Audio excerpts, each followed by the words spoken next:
লিল্লাহে তাকবীর।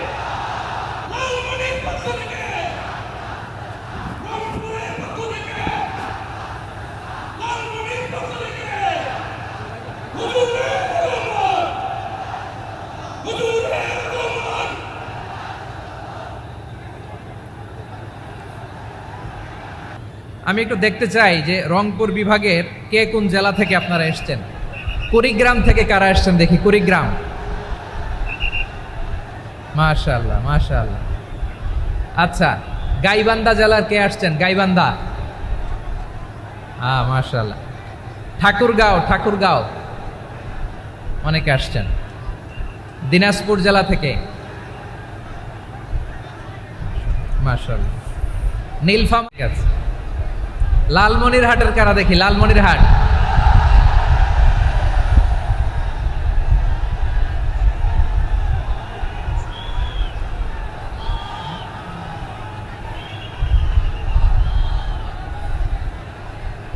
মাশাআল্লাহ মাশাআল্লাহ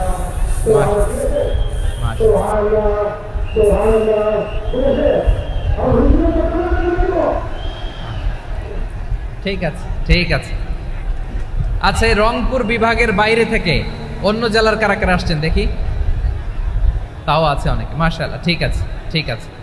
আজকের প্রোগ্রামে উপস্থিত আছেন প্রধান অতিথি হিসেবে অধ্যক্ষ আসাদুল হাবিব দুলু ভাই, সাংগঠনিক সম্পাদক বিএনপি, জাতীয় নির্বাহী কমিটির সভাপতি, জেলা বিএনপি লালমনিরহাট। বিশেষ অতিথি হিসেবে আমাদের অনেক ভাইরা এসছেন, সবাইকে শুকরিয়া জানাই। সভাপতিত্ব করছেন জনাব আব্দুল হাকিম। আইন শৃঙ্খলা বাহিনী, প্রশাসন, ভলান্টিয়ার্স, শুনেছি আমি প্রায় 5,000 ভলান্টিয়ার্স আপনারা নিয়োগ দিয়েছেন। আলহামদুলিল্লাহ আলহামদুলিল্লাহ। অনেক গোছালো প্রোগ্রাম। আমার প্রাণ ঢালা ভালোবাসা জানবেন, আমার হৃদয়ের গহীন থেকে ভালোবাসা নেবেন, শুভেচ্ছা জানবেন সবাই। ঠিক আছে ঠিক আছে। প্রিয় ভাইরা, আমরা আর কাল বিলম্ব না করে মূল আলোচনায় চলে যেতে চাই। আজকে যে টপিকের উপর আমি কথা বলবো, টপিকটা হচ্ছে peaceful coexistence and communal harmony, শান্তিপূর্ণ সহাবস্থান এবং সাম্প্রদায়িক সম্প্রীতি। আমাদের বাংলাদেশে সাম্প্রদায়িক সম্প্রীতি আছে না নাই? আবহমান কাল থেকে আমরা মুসলিম, হিন্দু, বৌদ্ধ, খ্রিস্টান, পাহাড়ি, নৃগোষ্ঠী মিলেমিশে একাকার, আমরা সবাই মিলে বাংলাদেশ। আওয়াজ করে বলেন ঠিক কিনা? আমাদের পারস্পরিক সম্প্রীতি, ভালোবাসা, সৌহার্দ্যপূর্ণ আচরণ, বোঝাপড়া, এটা বেশ মজবুত, বেশ মজবুত। তবে মাঝে মাঝে আমাদের এই সম্প্রীতির ভেতরে অনেকে ফাটল ধরাতে চায়। আমরা যে সুখে আছি, শান্তিতে আছি, এটা অনেকের ভালো লাগে না, ঠিক কিনা বলেন? আমাদের মধ্যে সাম্প্রদায়িক সম্প্রীতি, সৌহার্দ্যপূর্ণ আচরণ, ভালোবাসা, এটা আবহমান কাল ধরে আছে। তার প্রমাণ, আমরা তাফসিরুল মাহফিলের আয়োজন করলে আমাদের হিন্দু ভাইরা ডিস্টার্ব করে না, ঠিক কিনা? এবং আমি যদি So it's our responsibility to present our religion to our non-Muslim brothers and sisters. আমাদের অমুসলিম ভাই বোনদের কাছে ইসলামের সৌন্দর্য তুলে ধরা, এটা আমাদের দায়িত্ব। We all are the ambassador of Islam. আমরা প্রত্যেকে দায়িত্বশীল, আমরা প্রত্যেকে এক একজন ইসলামের অ্যাম্বাসেডর। আলহামদুলিল্লাহ বলেন। এজন্য এমনভাবে দ্য বিউটি অফ ইসলাম, ইসলামের সৌন্দর্য আমাদেরকে ফুটিয়ে তুলতে হবে, যাতে করে নন মুসলিমরা শাহাদা পড়ে, কালিমা পড়ে মুসলমান হয়ে যায়। অনেক নন মুসলিম ভাই বোন আমাদের হাতে শাহাদা পড়ে, কালিমা পড়ে মুসলমান হয়েছে, অনেক। সো আমরা যেন ইসলামের বিউটিটাকে তুলে ধরতে পারি এবং এই যে সম্প্রীতি এটাকে যেন আমরা অটুট রাখতে পারি।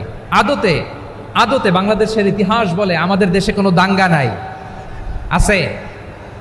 লালমনিরহাটের ভাইয়ের আওয়াজ করে বলেন, আমাদের দেশে হিন্দু মুসলিম দাঙ্গা আছে? আমরা ভাই ভাই, আওয়াজ করে বলুন তো, আমরা কি ভাই ভাই? কিন্তু কিছু দুষ্ট লোক আছে, তারা আমাদের সম্পর্কের মধ্যে ফাটল ধরাতে চায়, ঠিক কিনা বলেন? মাঝে মাঝে ঝগড়া লাগাতে চায়। দেখবেন পত্রপত্রিকায় দেখা যায় বিভিন্ন ধর্মীয় উপাসনালয়গুলোতে হামলা চালানো হয়। এগুলো রাজনৈতিক উদ্দেশ্য প্রণোদিত, এগুলোর সাথে ইসলামের কোনো সম্পর্ক নাই। এজন্য এই দুর্বৃত্তদের ব্যাপারে আমাদের সাবধান থাকতে হবে। আমরা সবসময় যেমনি ঐক্যবদ্ধ, ইউনাইটেড, আমরা যদি এরকম ইউনাইটেড থাকি, এই সমস্ত দুর্বৃত্তদের কালো হাত ভেঙে দিতে আমাদের 1 ঘন্টাও লাগবে না। চিল্লায় বলো ঠিক কিনা? আল্লাহ এই দেশকে তুমি বরকতময় করো, বাংলাদেশকে তুমি শান্তিময় করো। আওয়াজ করে সবাই বলেন আমিন। এই জায়গাটাতে সামান্য একটু আওয়াজ হচ্ছিল, এটাও থেমে গেছে। আলহামদুলিল্লাহ, আলহামদুলিল্লাহ। এখন একেবারে everything is in my control, মাশাআল্লাহ। ঠিক আছে, আমি মূল আলোচনায় যাই। প্রিয় ভাইরা, আমি বলেছিলাম আমার আলোচনার বিষয় হচ্ছে শান্তিপূর্ণ সহাবস্থান, সাম্প্রদায়িক সম্প্রীতি। আমরা দেখব ইসলাম আমাদেরকে কি কি দিক নির্দেশনা দেয়। শান্ত হইতে হবে। আমরা দেখব যে রাসূল সাল্লাল্লাহু আলাইহি ওয়াসাল্লাম এই পিসফুল কোএক্সিস্টেন্সের জন্য আমাদের কি শিখিয়েছেন, কি কি গাইডলাইন দিয়েছেন। আমরা 1, 2, 3, 4 করে এগুলো আপনাদের সাথে শেয়ার করব। আমি আপনাদের খেদমতে সূরাতুল আনআমের 108 নম্বর আয়াত তেলাওয়াত করেছি। এখানে আল্লাহ রাব্বুল ইজ্জা ওয়াল জালাল তিনি ইরশাদ করছেন, ওয়ালা তাসুব্বুল্লাযীনা ইয়াদউনা মিন দুনিল্লাহি ফায়াসুব্বুল্লাহা আদওয়াম বিগাইরি ইলম কাযালিকা যায়্যান্না লিকুল্লি উম্মাতিন আমালাহুম সুম্মা ইলা রাব্বিহিম মারজিউহুম ফায়ুনাব্বিউহুম বিমা কানু ইয়ামালুন। রব্বুল আলামিন বলেন, গোলাম ও আমার ইমানদার বান্দারা শোনো শোনো, ও আমার বিশ্বাসী বান্দারা শোনো শোনো, লা তাসুব্বুল্লাযীনা ইয়াদউনা মিন দুনিল্লাহ ফায়াসুব্বুল্লাহা আদওয়াম বিগাইরি ইলম। ও আমার বিশ্বাসী বান্দারা, যারা আল্লাহকে ব্যতি রেখে, আল্লাহকে বাদ দিয়ে অন্য উপাস্যকে ডাকে, দেবীর পূজা করে, তোমরা খবরদার তাদের গালি দিও না। আওয়াজ করে বলেন, কি দিও না? আল্লাহ বলেন, ও বিশ্বাসীরা শোনো, যারা আল্লাহকে বেছে রেখে দেবীর পূজা করে, অন্য উপাস্যের পূজা করে, তাদেরকে ডাকে, ওই দেবতাদেরকে তোমরা গালি দিও না। যদি ওই দেবতাদেরকে গালি দাও, তাহলে ভুলবশত, শত্রুতাবশত তারা তোমাদের রব আল্লাহকে গালি দেবে, ঠিক কি না? রব্বুল আলামিন বলেন, খবরদার বিশ্বাসীরা, আল্লাহ ছাড়া যারা অন্যান্য উপাস্যদেরকে ডাকে, দেবতাদেরকে ডাকে, তাদেরকে তোমরা গালি দিও না। ওই সমস্ত দেবতাদেরকে যদি তোমরা গালি দাও, তাহলে তারা আল্লাহকে গালি দিবে, ঠিক কিনা বলেন? তাহলে প্রিয় ভাইয়েরা, ইসলাম আমাদেরকে শিখায়, সূরাতুল আনআমের 108 নম্বর আয়াত থেকে আমরা বুঝলাম কোনো ধর্মকে ছোট করা যাবে না। অন্য ধর্মকে ছোট করা মানে ইসলামকে ছোট করা। অন্য ধর্মের দেবতাকে গালি দেওয়া মানে আল্লাহকে গালি খাওয়া। আওয়াজ করে বলেন ঠিক কি না? খবরদার, এটা করা যাবে না। আর অন্য ধর্মের দেবতাকে যদি আপনি গালি দেন, ওরা ইসলাম থেকে দূরে সরে যাবে। যাও ইসলামের প্রতি আকৃষ্ট হয়েছিল, আর কোনোদিন ইসলামের ধারে কাছে আসবে না। আওয়াজ করে বলেন ঠিক কিনা? এজন্য কখনো কোনোদিন অন্য ধর্মের দেবতাদেরকে গালি দেয়া যাবে না। অন্য ধর্মের কোনো দেবতাদেরকে আমরা গালি দিব না, গালি দিব না, বরং ইসলামের beauty, the beauty of Islam, ইসলামের সৌন্দর্যকে আমরা তুলে ধরব। আমরা যদি বিশ্বনবী সাল্লাল্লাহু আলাইহি ওয়াসাল্লামের জীবনের দিকে তাকাই, তাহলে আমি দেখব বিষ্ণু ইসলাম মক্কাতে কিংবা মদিনাতে অন্য ধর্মের লোকদের সাথে খুব পিসফুলি লাইফ লিড করেছেন। হোক মুশরিক, হোক খ্রিস্টান, হোক ইহুদি, বিশ্বনবী সবার সাথে মিলেমিশে ছিলেন। আলহামদুলিল্লাহ বলেন। ইসলাম হচ্ছে পিসফুল রিলিজিয়ান। অন্য ধর্মের প্রতি সহনশীলতার সবক ইসলাম আমাদেরকে দেয়। কিন্তু প্রতিটি মুসলিমের এটা মনে রাখতে হবে, আল্লাহর কাছে পছন্দনীয় গ্রহণযোগ্য ধর্ম জীবনাদর্শ একটি, সেটা হচ্ছে ইসলাম। আওয়াজ করে বলেন, সেটা কি? লালমনিরহাটের ভাইয়েরা আওয়াজ করে বলুন, আল্লাহর কাছে মনোনীত ধর্ম একটি, সেটা কি?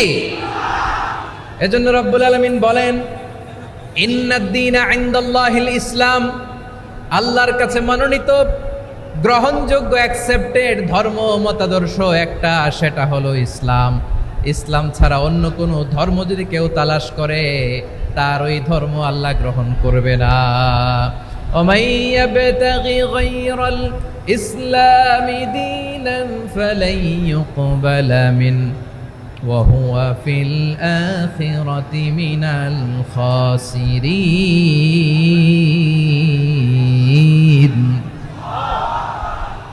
Whoever seek anything except Islam, that won't be accepted from him, and he will be loser in the day of judgment. কিয়ামতের দিন ইসলাম ছাড়া কেউ যদি অন্য কোনো ধর্ম তালাশ করেছে দুনিয়াতে, তার এই মতাদর্শ গ্রহণ করা হবে না।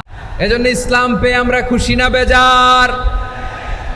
প্রত্যেক নামাজ শেষে আমরা আল্লাহরে বলি, আল্লাহ রাদিতু বিল্লাহি রাব্বা ওয়া বিল ইসলামি দীনা ওয়া বি মুহাম্মাদিন নাবিয়ান ওয়া রাসূলা। ও আল্লাহ, তোমারে রব হিসেবে পেয়ে আমরা খুশি। ও আল্লাহ, ইসলামকে ধর্ম হিসেবে পেয়ে আমরা খুশি। বিশ্বনবীকে আমাদের রাসূল পেয়ে আমরা খুশি। ঠিক কিনা বলেন? ইসলাম ছাড়া অন্য কোনো ধর্ম আমরা গ্রহণ করব না। ঠিক কিনা বলেন? আল্লাহর কাছে অ্যাকসেপ্টেড রিলিজিয়ান একটা, সেটা ইসলাম।